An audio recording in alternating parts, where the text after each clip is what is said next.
Welcome back to the Smugsy Show. I'm Smugsy, your host. Every Wednesday we meet here to talk about important things and important people. This week we'll talk about who won last night's debate in Maine. It was the first time the candidates running for governor appeared on the stage. Who won and who cares? But first, a word from our sponsors, Smugsy's, sleek and elegant joint sickies made with organic cannabis rolled in all-natural, locally sourced paper.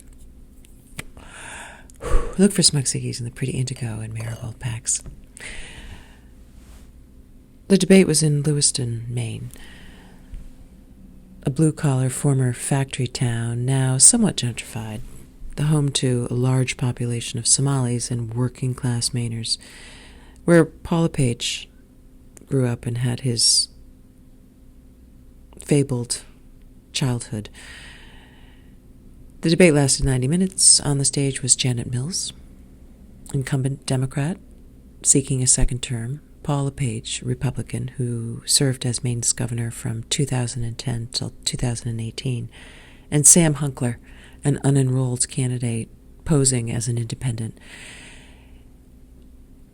It wasn't fiery necessarily, although there were some sparks. The bottom line is when it comes down to what really matters, and that is how the candidates look, Janet Mills won, hands down. Because she was sporting a new hairdo, sort of a shag style with a little lift. I mean, it was wispy, it was spunky. She had obviously a new blue jacket with a white, lovely blouse and was cool, steely, confident, collected. She had a sultry voice. She commanded the stage when she spoke. Paul LePage, on the other hand, I don't know what happened. He had been winning the sex appeal race, appearing at campaign events, hands on his slim waist, sports jacket, maybe an Oxford shirt, unbuttoned, sunglasses or no glasses. Rugged, strong, a little sex appeal. Not last night. Last night it was blue suit, red tie, tie too tight, bad glasses. He was nervous. He was not confident. He didn't command the stage. He says famously that he was Donald Trump before Donald Trump. Well, the change has been for him. His journey, his life journey, he talked about the fact that he's evolved, and that's good. And his journey has taken him till he's no longer Donald Trump. He's now the Joe Biden before Joe Biden in terms of he's, I think, a touch of senility along with some, I think I think Paul LePage just really wanted to give Jennifer Rooks a back rub and just say, hey, everything's going to be all right. And I don't mean that in a bad way. I mean, for instance, the senility, it happens to all of us. I mean, look, I'm 69, okay? Someday I might forget that I'm pro-choice. Last night, Paul LePage forgot that he was pro-life. He spent his time as governor, hands around the State House, marching for life, promised, essentially, to try to put, the nail in the coffin of Roe versus Wade. Well, be careful what you wish for. That's the lesson. Everyone was hysterical when the Supreme Court overturned Roe versus Wade in the Dobbs case. Well, it turns out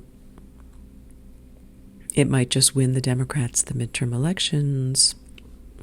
And Republicans like Paul LePage are stumbling all over the place. They can't figure out where they stand now that they actually have to take a position. I think if for the next debate, Paul LePage, maybe a bolo tie and some Ray-Bans, and he might have a chance. Otherwise, Janet wins this hands down. Joe Biden, the Republicans love to make fun of Joe Biden. Steve Robinson loves to make fun of Joe Biden. But Joe Biden continues to have my vote, and one of the main reasons is because he can still really, he can land the F-bomb. As some of you may recall, after a Herculean battle to pass the Affordable Care Act, otherwise known as Obamacare, Joe Biden was caught on a hot mic whispering into Barack Obama's ear, "This is a big fucking deal." And it was a great moment for people who agreed with him that it is and continues to be a big fucking deal. Well, he still got it, okay? Joe still got it. Just today, there's news that I think it was in Florida. He's caught on a hot mic saying, you know, nobody fucks with the Bidens. And I won't ever argue with your brother outside the house. So it's, watch the tape, but, you know, he lands it. And because Joe Biden does a good F-bomb, for now, he's my man. Also on last night's debate stage, Sam Hunkler, you know, mentioned that, the so-called independent. You got to wonder, whenever you see now a guy like that, okay, a large white man who's had several careers, who thinks even though he has no experience governing, he should be governor, reminds me a little bit of Elliot Cutler, who, as you know, famously known now for his child porn fetish and being a spoiler. So Sam Hunkler cutting himself in the mold of Elliot Cutler, I don't think is a good look. I don't know if we're going to have this problem in Maine. And you just never know. Things work out for a reason. So Roe versus Wade got overturned in the Supreme Court, and sure enough, it's going to hand Democrats, I think, probably the House, maybe the Senate in the midterms, certainly a lot of state legislative races. And Elliot Cutler was arrested for possession of child pornography, which kind of takes the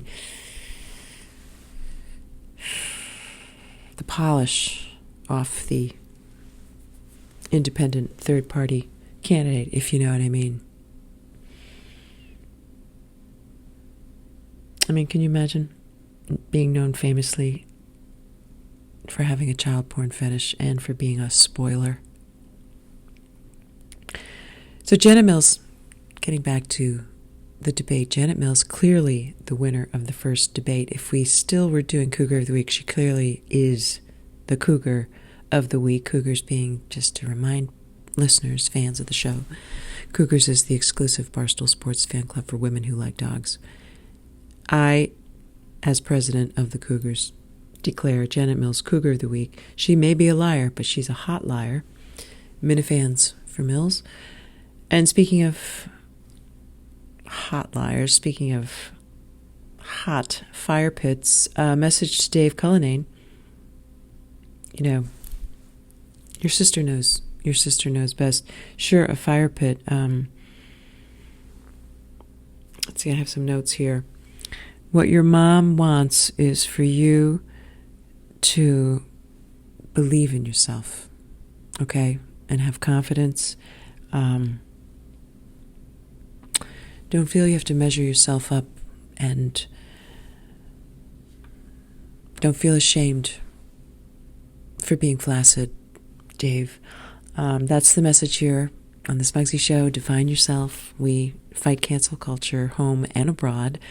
And in our efforts to fighting cancel culture abroad, are huge supporters of the Ukrainian freedom fighters, and happy to report we're still on the move.